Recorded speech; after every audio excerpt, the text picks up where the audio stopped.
Hey, welcome back to Shaker Up Garage. Chad here. Just wanted to show you what we got going on a Dodge Ram that came in for a misfire. It was kind of an interesting case study, and we worked a little bit later on Saturday, and we were able to figure it out. I'm back here on Sunday, just trying to get caught up on a couple of things, but I wanted to show you some of the things that we did on this truck. I thought it was very interesting. What we have here is a Dodge Ram, and this has the 5.7 liter Hemi. And this truck has a misfire, but only on cylinder number 5. So we went through the basic stuff, pulled plugs. The truck has over 200,000 miles on it, so we took a look at the plugs. And this is the, there's 2 per cylinder, as you can see. There's 2 here that we don't have because we put them back in the truck just for testing purposes. But these here, you know, you can see they're worn. You know, they're supposed to be around 42,000s. They're closer to 55,000s. So we ended up putting a new set of plugs in, which is not too bad on this engine. After we put the plugs in, we took it for a drive, and we still had a misfire on number 5. So we switched coils, ignition coils, with another cylinder, and it stayed on number 5 again. So then we went after the fuel injector, and we did a current ramp on the fuel injector by using the oscilloscope. And we could see that it was the same as the other cylinders. So, you know, we didn't suspect we had a fuel injection issue. So then we took it another step further, and we put the snap-on in-cylinder pressure transducer on. And that's what this is right here. So we actually took one of the plugs out and screwed in this hose here. You know, it's got the Schrader valve out. And this is a pressure transducer, and then this connects to the scope. And so you actually run the vehicle, you know, in this case, we ran it at an idle, and these are the results from 2 different cylinders. So this is cylinder number 3, which has no problem. And, you know, if you can kind of follow here what's going on, you can see the compression humps, and this is the pressure, in-cylinder pressure, you know, like 60 PSI.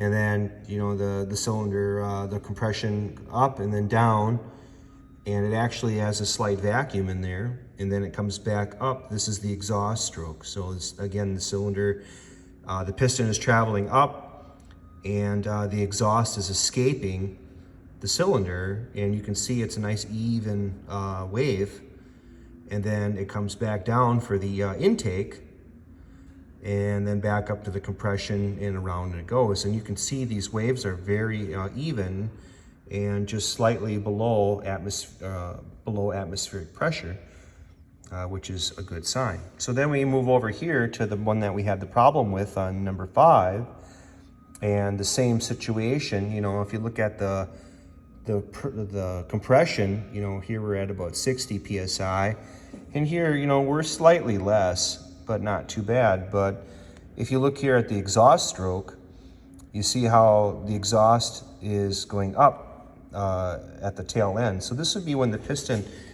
is going all the way up to the top, the pressure in the cylinder is actually getting more. So it's kind of an unusual situation. You know, why would the pressure be getting higher in the cylinder during an exhaust stroke going, you know, when it goes up? Well, the answer is because the exhaust valve is not opening all the way. And this is actually even more visible when you look at it with a higher RPM. So if I jump back over here, and let's see if I can get back to where we were. I'm just gonna go here, let's see, diagnostic suite, and let's try this one. So this is a much faster RPM. I think it was closer to 2,500 RPM is what it was. But you can see, you know, the cylinder pressure goes way down from 60 PSI way down, you know, 10, 15, you know, like that. This is number 5 again. This is the one we had the problem on. And that's not uncommon, to be perfectly honest with you.